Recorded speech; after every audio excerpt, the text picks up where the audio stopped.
Hey everyone, welcome back to another Adobe Live. I'm Arabella Espinoza, one half of Weekend Creative.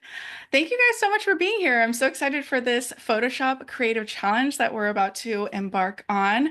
I can't believe this is my third week doing this, and it's been so exciting. I know the last two were all Valentine's Day inspired, so we're definitely gonna lean into the product stuff this time, but still keep it, fun and like pink and vibey. So I'm excited to get into it. But please let me know in the chat where you are watching from. I'm gonna take a quick peek and see who's all in here. Oh, I love you, Dara. Hi, Dara girl. You're the best. Thank you for being in here. She's gonna be probably in here answering all questions if I don't get to them. But I see Franco in here. I see Keys, Alex. So exciting, you guys. Thank you for tuning in. Yeah, make sure to subscribe to the YouTube channel, to Adobe Live, because there's always things happening, challenges like the one I'm about to get into today, other kinds of streams. So definitely get into it. Make sure to download the starter files if you want to follow along with me on this challenge. I know if you're watching from Behance, there should be a link right above the chat, otherwise in the description box from YouTube. So please download them either on your own time and, or follow along as we go. So let's talk about the challenge today. So we are going to be, it's mainly Photoshop, but I'm in Lightroom Classic just for a little bit because I want to, really drive home some points. So we are going to be talking all about compositing for product photos. So, with product photography, a lot of times, you're either asking yourself, should I rig this? Or should I just take a few different plates or images where we've got the items kind of all around? So in this case, we had our stylist. We've got this fun floral, surreal floral scene with lots of fruits. It's just so fun. And, we could rig all of this up, right? And it would take a really long time. But again, sometimes you have to ask yourself, like, is this going to be easier if I just composite it all in Photoshop later? And we just kind of play around with the different placements of the flowers here. So yeah, it's a really fun one. So why don't we just get into it? So again, I have these images already in Lightroom. Important with compositing is to always shoot on a tripod, you guys, so that everything kind of stays put and it makes it easier when you are putting things together in Photoshop later, especially because we'll be using that auto align, which I love. So let's go ahead and edit these photos really quick because that's important, right? We want to make sure that all of the images are corrected, and that way we can open them all up as layers. So. And just to give you a little sneak peek, this is kind of the final image that I kind of edited and put together. And I actually added some more tweaks and adjustments later in Lightroom Classic. But again, it can get really playful, and you can kind of go all out. And I think this is a PSB image or Photoshop file because it is kind of a lot. A lot is going on. But so let's go ahead and make sure that all of these are edited. So I just went ahead and grabbed my eyedropper tool, clicked on that gray card, and that looks all set to go. Going over to lens correction, making sure all of our lens distortion is all figured out. And I'm going to go ahead and copy those settings. So develop settings, copy settings, and I'm making sure that everything is checked off. In this case, because we're working with the same image, we can kind of keep things like all checked off here. It's totally fine. So I'm going to go ahead and select all of those and paste those settings really quickly. Perfect. And that should fix them all up. So now you can see that we've got all of our plates here with all of the flowers. And this last image here, we actually moved our background. So what we're working on is actually a mirror to kind of do a little reflection moment here. And we moved the background because it's actually a gradient background, like a vinyl background. And so we were like, oh, how fun would it be if the bottom stayed pink, but then the top was more of that like purple part of the gradient. So that's also one of the ways that you can composite in product photography, right? Like oftentimes sometimes we don't have enough of background, or you want to move the background a little bit for a different effect. So, all the time, all the different ways that you can composite here. Amazing. Thank you so much, Kate, for joining. And perfect. And thank you, Dara, for answering that question. Yes, find the link to the starter files up there in the description box. Okay, so now that we've got our images set, the other thing that sometimes I'll like to do, especially when working on a composite like this, is I'll do a little bit of transform before I move into Photoshop. So in this case, I can just do a little guided transform tool, and I like to just go in and add these little lines here to my product, one on the left-hand side and one on the right. And this is just to kind of fix any extra distortion. And so that now looks so much more straighter, which I love. I'm not too worried about this one in the back because that one's kind of meant to be a little bit, off center.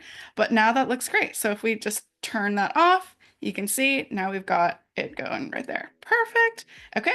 So now again, we develop these settings. Copy them, and I am going to make sure that transform is included so that it applies the same exact transform to the rest of our images. So that looks great. Okay, I'm going to paste them there, and now they should all look the same. There we go. So if I go, perfect. Oh, that looks so good, you guys. Okay, so again, I have it already kind of set up here, based on this image, but I actually do want to show you just how cool it is that it just puts it all together from Lightroom. So if you go ahead and grab all of your images here, you can right click, edit in, and make sure to select open as layers in Photoshop. And that way you're telling Photoshop, hey, stack all of these together and put them all on the same file, right? So it's working hard, it's doing its thing, and I love it. It's super cool. Ooh, Idara, thank you for your question. How do you prep for your shoots? Do you start with a mood board for your concepts for your product shots? So this was actually a personal project. So we didn't really have too much of a plan, but we knew we wanted to work with the mirror. We knew we wanted to have, and we were really inspired by the product itself, right? Like the hard seltzer can. So this was primarily the flavors of each of the cans that we shot were what we used, as the props and everything. And we knew that we had several different gradient backdrops. So those are like based on the color of the can, we would choose the appropriate gradient. So this was just one of those where we throw out the rules of our normal process just to kind of have fun and play around and really workshop different techniques. Exactly like this. In this case, we wanted to composite a bunch of different, florals here. Okay, so now the important thing, you guys, is to make sure that all of these photos are aligned, right? Can you tell that there's like a little bit of movement? Sometimes you're going to get that, even when you're, on a tripod. You never know when someone like is leaning on the table and it just moves slightly. So you want to make sure that everything is aligned. So my favorite tool for that is to go to Edit and to go to Auto Align Layers, and then I'm just going to let Photoshop do its magic. I'm going to hit auto. There's of course all these other options here, but this one is the one that works best for me because it analyzes all of the images and realizes like, okay, this is kind of what you want, and I'm going to do it for you. Keys. I honestly think Arabella's We Can Create a Studio lives near a flower or fruit shop. Honestly, I mean, we honestly should because of how often we're getting these props, Oh, it's crazy. Joshua says, I did a lot of product photography in the music industry for quite a few years. I still love this kind of work. I love it. Amazing. Yeah, it's so fun because you can get real wild with it, right? Pun intended, right? Wildflowers.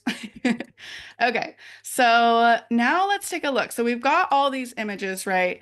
I am actually, so one key thing here too is that sometimes if I want to start with this image, right, Photoshop will basically align or arrange the layers. But if I want the opposite, I can always go over to Layer, Arrange, and then Reverse. And now we have that bottom one as our first one, right? So you can see that it actually did work because there's transparencies on the edge of that, right? So let's go ahead and combine these two. There's these two that I want to make sure that we get, right? So I'm going to bring that down and I'm going to add a layer mask, and let's go ahead and invert that layer mask. And now I'm going to grab a brush. We'll get something like a really soft brush. And I'm going to just do a high opacity for now and see where we go. So I'm gonna paint that, and we're getting, and maybe I can go with a bigger brush here. And we're getting that like purple look that we want right there. Now, of course, there was a couple moments where the flowers got moved a little bit, but that's okay. I think as long as we get a really close there. Oh, that looks so good. I'm obsessed. So again, this is probably the easiest way to do a basic composite, right? Is just add a layer mask, get a brush, and as long as all of your props and your products stay in the same general area, you'll be easily able to just brush this on, right? So let me go ahead and do that. It's looking so good. And perfect. Okay, amazing. Yes. Okay. Beautiful. So now that was like our first composite. How amazing does that look? Like now we've got so much more dimension. We've got two different colors going on. It looks awesome. Okay, so now let's do the fun stuff. So we've got all these flowers, right? And of course, all of these, we should have thought about this, right? If we were planning on, going over to this purple, backdrop, purple blue, we probably should have shot all of these ones during that, after we moved that, right? But we weren't thinking, but that's okay. That's why we are in here in Photoshop. So let's go ahead and add, now this is where we start to use a little bit more of these other tools, right? So in this case, I am going to do a object selection tool. This is my favorite thing in the world. And I'm gonna choose between, I can choose the mode, depending on what the object is. But in this case, I can just do a little square here, and I want to select that moment here. Okay, amazing. So I'm gonna go ahead and click on that little select and mask button, and then I'm gonna increase the radius. I'm gonna increase the smoothness, and I definitely want to increase the feathering a little bit. And I can always go into with our refine edge brush tool, just so that it kind of like really gets that edge, because it is blurry, right? And that's the effect that we wanted. We wanted it to kind of have this like fun, dreamy, out of focus effect on it. So I'm just going over the edge, and that sort of kind of cleans it up. Now, of course, sometimes it decides to move things or deselect things. So I can just kind of go back in with the soft brush and make sure that's selected. And that's good right there. Perfect. And again, because we are going to be making it into a mask, it'll be easy to kind of go back. So again, with having that selected, we add our little layer mask, and voila, that looks amazing, right? I love it. Okay, and then we can move it around now because we've made that selection. So I think that looks really fun. So let's go ahead and I don't know. I don't want to do the same exact thing that we did here. So I want to kind of get a little more playful and see if we can do some different things, right? So let's go ahead. I'm gonna actually make it larger, make it real big right there. Okay. And actually, I'm going to go down a little bit smaller. So that's a fun part, right? You can also really just get creative with how you want to position it, right? Now, of course, we know that sometimes, like, you are limited to whatever you captured in frame, right? So we're already losing a little bit of this if I wanted to rotate the position of this flower, right? That's where Gen Fil comes in, right? Because why not? Like if Gen Fil knows how to generate things, why couldn't it like fill the rest of the scene, right? So I'm gonna go ahead and do that. Why not? Um, and let's see if it does what I want it to do. But, I think sometimes you have to think about these tools, especially Gen Fil tools, and use them to your advantage, right? Like, look how beautiful that is. Like, we didn't have that before, and now we can like fill in that little part. Isn't that amazing? Oh, I love it. Okay, let's move on. Okay, so let's go ahead, and I'm gonna go ahead and just hide those layers for a quick second. So again, we just kind of do that same exact thing. So now let me move over to that lasso selection tool, just because this is a little bit more of an interesting shape here. And we do the same thing again. There we go. We've got our selected flower. And again, so important to me to use the select and mask tool because we can refine our selection.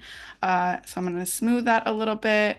Now this one was definitely sharp and in focus, so I think that's awesome. And we don't really need to do another refinage um, brush tool to kind of like go over because I think it looks pretty good already. Okay, amazing. So now we can add that layer mask there. And oh my God, that looks so beautiful. Okay, so if I bring that, now I also have to be cautious about where my layers are, right? Because if I want it to be in the back, if I want it to be in the front, it is all important, right? So let me go ahead and bring that, turn that on. Amazing. So now I'm gonna just go ahead and just kind of play around and see what position I want, right? Maybe I actually want it to be somewhere else. I can also, flip it horizontal if I want it to be like over in this area. Like I mean, we truly have like so many options here, but I'm gonna go back and see if I can maybe like bring it here. Like that's kind of fun. Or maybe, or do we want it to be like hanging over here maybe? And maybe we can like fill the rest of it with Gen Fil, right? So if I go right here, let's do that. And let's go ahead and just see what happens when we tell Gen Fil, hey, can you like just finish the rest of this stem? You know? Let's see. And of course, there's a couple things too that I'm definitely gonna have to retouch, which I'm gonna totally lean on Gen Fil to help me with that, at least as just like a first pass. Okay, so not quite yet, not quite what I wanted, but that's okay. Maybe I need to actually give it a prompt. So maybe oh, and actually that's a little bit too thick. So if I give it a prompt, let's see, um, flower stem. Now I'm kind of going off, my usual thing here. So hopefully we get what we want, but if not, we can always do our, usual stamp tool and kind of finish it. Oh my gosh, okay. Amazing. Wait, that's actually really cool. I wasn't expecting it to do that, but I'm kind of into it. I don't know which one I like. Oh my gosh. Maybe this one because there's got kind of like a fun little texture there, and I can always crop in, on the sides there. So that looks really fun. Okay. So let's see. Let's keep it moving. We've got a few other things that we want to put together, you guys. Oh my gosh. Okay. Let's see. Ooh, we've gotta do this one. Oh my God, it actually really did do like that texture a little bit from that other one. That's amazing. Okay, so let's go ahead and also do the same thing here. So we've got a little object selection tool. Let's make sure that we use that lasso tool just so that we're not getting anything extra that we don't want. It might get something that we don't want, but let's try to not give it that option. Okay, perfect. Look at that. Amazing. Okay. And then again, I'm going to do that select and mask tool again because I want it to refine that selection. And I'm going to bring up those sliders there on the smooth and the feather. And that looks amazing. And I'm going to go ahead and add that layer mask now. Oh, wow. Like, look at how beautiful that is. I am obsessed. Okay. So let's go ahead and let's just make this a little bit smaller. I feel like maybe it is like competing a little bit with this one, Like if it's just like a little bit smaller, I think that might look really good. Okay. Yes. Beautiful. That's so cool. Okay. Joshua says Gen Fil sounds a lot like Gen Fil, our new best friend. Oh my God, yeah. Our new friend, Jen. She's so cute. She's so smart. She gets it right 85% of the time. You guys are so funny. I love it. Okay. Okay, so now the other thing too. So let's go ahead and just duplicate that bottom layer because I'm gonna call that clean. Let's take care of some of these little things over here that are we don't want in our scene, right? So let's go ahead and remove and I think this was a little clamp that was holding that flower, that this fun little flower over here. So, sometimes Sometimes those things show up, but we got to remove them in post. Oh, and I know what's happening. Okay. So let me go ahead and backtrack here. I'm going to go back to our lasso, and I have to actually go above this layer, right? Because this is the layer that's at the top here. So I'm going to just have it generate on top of that. So you kind of have to know where, like, what, layers you need to like generate on top because it's always going to do from the bottom, if that makes sense. Okay. Amazing. Oh, so good, you guys. I love it. Oh, that is amazing. Now it just like does like such a good first pass, and we can always go in and like make some more tweaks, but it honestly does a really good job. So I'm gonna do the same thing here with this kind of shadow that's happening here. And then we're gonna do the same thing with this flower. We're just gonna like finish the stem because why not, right?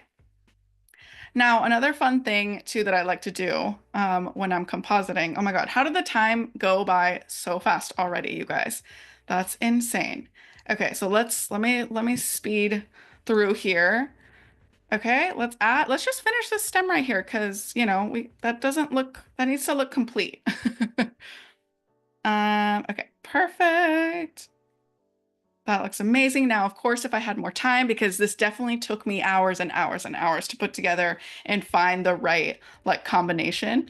Oh my God, amazing. Look at that. Oh, that looks so good. Now, of course, too, like normally you would probably find the reflection of this at the bottom, but I think because it's a little bit further, like closer to the lens, I think we are okay. Um, Joshua, Gen Fil is having a good day today. Oh my God, I love this. Oh, so good. Okay. So again, there's all these other options like this reflection at the bottom. There's, so much that we can do. And it's literally just using that same kind of pattern or rhythm of, making your selection and adding a layer mask, and you get like a really awesome composite. So last thing before we finish up, I'm gonna just go ahead and copy merge all of everything that I just did. And one thing that I really like doing is I'm just gonna try to show you guys really fast because I love a squiggly um, stem. So sometimes what I'll do is um I'll make some little adjustments so that it kind of looks like it's like doing a little dance, you know? And of course, we can definitely clean this up a little bit. We'll want to because it's looking a little fun. But I love like any chance that I can make something a little bit more playful, especially for this one too. I'd probably make it a little bit more of like a wavy thing like this because I think that's always like really fun. When flowers have that. But anyway, you guys, that happened so fast. How did we get here so quickly? Of course, with any compositing, make sure that you are using a tripod. Also, sometimes if sometimes you don't need a tripod, but in product photography, I think it can be really, really helpful. Make sure you're taking plates, fully, like a lot of different plates of like whatever it is that you plan on compositing. It's super helpful, especially like if you're compositing multiple products into a pattern or things like that. But yeah, this is just one of the ways that you can kind of create a really fun, surreal scene in Photoshop. And I am so excited for our next challenge because it's going to get into some focus stacking as well. But you guys, thank you so much for being here. It has been so fun. If you have any questions, please feel free to DM us at Weekend Creative. We are an open book. And make sure to stick around for the next creative challenge with Alex. And yeah, it's going to be so fun. So thank you so much. And until next time.